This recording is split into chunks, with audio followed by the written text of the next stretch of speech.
Hello, hello, hello. How is everyone? It's me again, Georgia. Welcome to the channel, to the video, to me, to the chaos that is my life. As promised, today's video is infinitely shorter than the last one.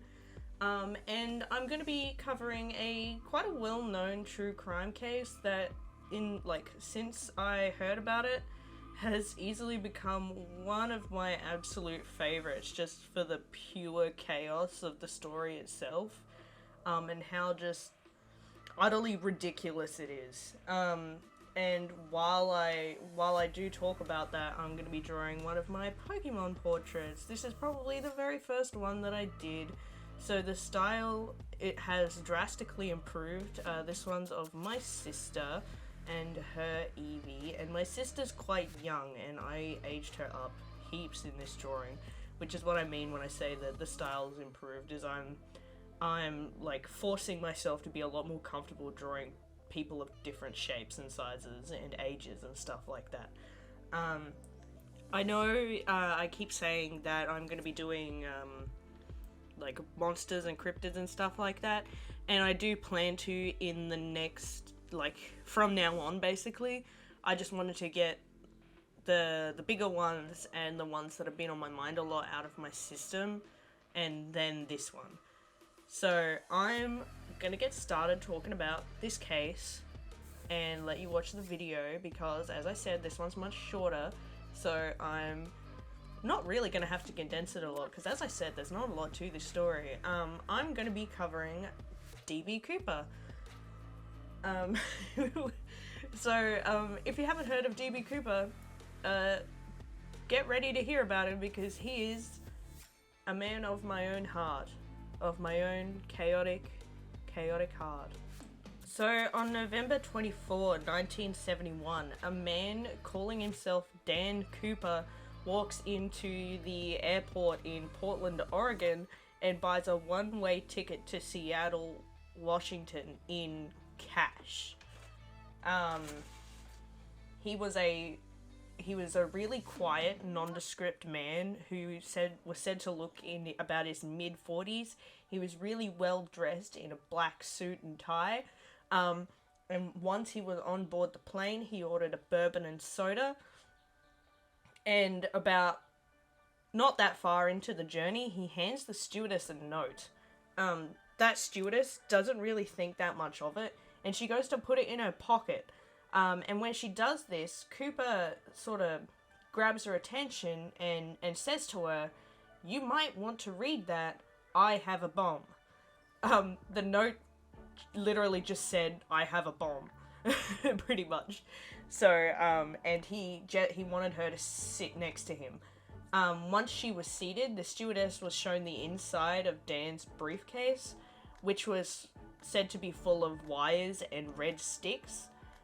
She was then told to write down everything that Dan was saying to her and take that to the captain. This new note was demanding 4 parachutes and $200,000 in $20 bills. So the flight landed in Seattle, and once it did land, the passengers were then exchanged for the money and the parachutes. So they all got off the plane safely, but Cooper then demanded that several of the crew stay, and that the plane was now to take off once again, this time en route for Mexico City. Now, somewhere between Seattle and Reno, Cooper, this is the bit that gets me. Cooper then donned his famous black sunglasses, removed his black J.C. Penney clip-on tie, and then simply jumped from the back of the aircraft with 2 parachutes and the money. He just jumped out the back of the plane. No, didn't say anything. He was silent the whole time. He just put on his sunnies like a cool ass bitch, and then jumped from the back of the plane. 'Cause if you wanted to be the most badass dude in the world, that would literally be the first thing I'd do, honestly. I love this guy. So really, the story only gets more chaotic from here. Over 800 suspects were considered for the case, all of which were sort of dismissed. Their favorite was a man named Richard Floyd McCoy, but eventually he was ruled out because he didn't fit the 100% accurate description given by the stewardesses, and then other, non-disclosed reasons. Now, when the FBI did get the case, they had reason to suspect that maybe he was, an ex-paratrooper or something, or that he had experience with jumping from high places, something like that. But the pilot informed them that Cooper had absolutely no influence or input over how the plane got to Mexico City. It was all the pilot. The pilot planned and plotted the entire trip. So when Cooper jumped, there was absolutely no indication of where they were, and it was also pitch dark outside. Because of this, and because of other reasons that I will get to in a moment, the FBI has reason to believe that Cooper just straight up did not survive the fall. That he just jumped out and he died. The main reason for this is that the two parachutes that he took with him when he jumped, one of them couldn't be steered. It was a military parachute, and the other was straight up sewn shut because it was a training chute that just didn't open. He was also not wearing any sort of suitable clothing that would be required for a long drop or a big fall or a heavy rough landing, and he also jumped out over a wooded area in the pitch dark of night. This theory was then aided by a young boy who found some of the money washed up by a river in 1980 near the general sort of area that Dan jumped, and they know this was the money that he took because when the police or whoever gave him the money, they had recorded every single serial code on the cash so that if he spent it somewhere, they would know. They would see the serial numbers and they'd go, this is the guy that took all that money. So the fact that they just found thousands of dollars washed up on the shore of some river, it aided to the fact that he probably jumped out of the plane, couldn't steer, maybe got impaled on a tree somewhere. Who knows? The only thing that doesn't suggest that he died when he simply leapt from the back of the aircraft was the fact that they searched that wooded area and found nothing.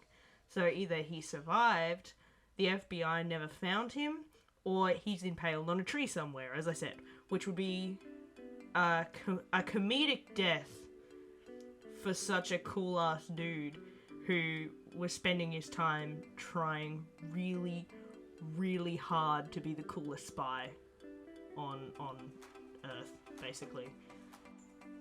Now, this is pretty much the end of the story. There's not much more to add because so little is known about this guy and there's so little evidence to work out who done it. Because as I said, the police or whoever gave the money had record of all the serial numbers and none of those serial numbers ever came up, which suggests that the money was never used. And the name D.B Cooper is actually not even relevant to the case because the B was never there. It was added by media misinterpretation and it just sort of stuck. But literally, as of July 2016, the FBI has redirected all its resources away from the D.B Cooper case and to focus on more pressing issues, which is kind of late. It's a very long time to be looking for this guy and all the money, and I mean, I don't blame them really, but yeah, the fact that they're still looking for a guy that's most likely dead on a tree is quite amusing to me. But anyway, that's the story of Dan Cooper, and I really hope you found it as stupidly chaotic as I did, because it just gets better and better the longer you listen to the case. I was telling my parents about it, and they're like, that's it? What? Yeah, that's it. He just jumped from a plane and was never seen or heard from again. No one knows who it could have possibly been. That's it. That's all of it. But, anyway, before I do go, I will tell you guys some exciting news, because if you've stuck around to the end, it means you're awesome and you're willing to listen to me ramble a little longer. Some exciting news. I've got into 2 exhibitions this year, so that means there's going to be a lot more painting. I can't guarantee like an increased frequency in videos, but I can guarantee that there will be some really awesome paintings coming.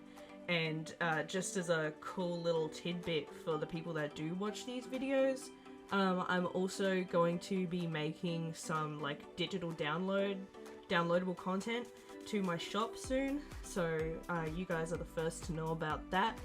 I'm also going to be making a closed/private Facebook group for everyone who's interested as well. And I would also like to thank everybody who jumped in on my giveaway.